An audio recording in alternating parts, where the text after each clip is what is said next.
In this video, I'll show you 2 easy ways to update your iPhone, so you can keep your device safe, smooth, and up to date with the latest iOS improvements. Let's start with the most common and the easiest way of updating our device, and that is through the Settings app on our iPhone by using a Wi-Fi connection or cellular data. So I'm going to open the settings on my phone. Then I'll quickly hop over to this General section.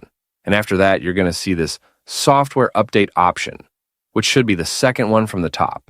This is the page where you're going to see if you have any pending software updates. The newest version at the time of recording this video is iOS 26, so you can download and install the update from this page. You can see this little Update Now and Update Tonight options.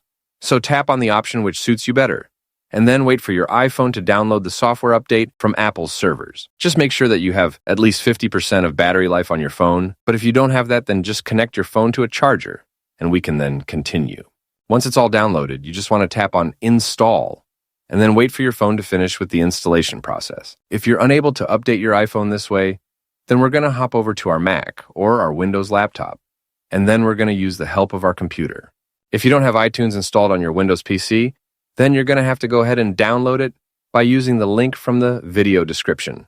If you're on your MacBook, you're just going to open the Finder app, connect your phone with a USB-C or your Lightning connector, whichever thing you use to charge your phone. When you do this, a pop-up message will ask you if you want to trust this computer. So you'll want to click on Trust right here. And then you should get another pop-up message automatically asking you if you want to update your phone. You should click on Install and then wait for your phone and your computer to do its thing. If you're not getting that pop-up message, then click on your iPhone at the left side here, and then it's going to give us the options to check for a new update. So I'll do that real quickly. If you have a new update pending, you will be able to download it and install it from here. Those are the 2 ways of updating your iPhone.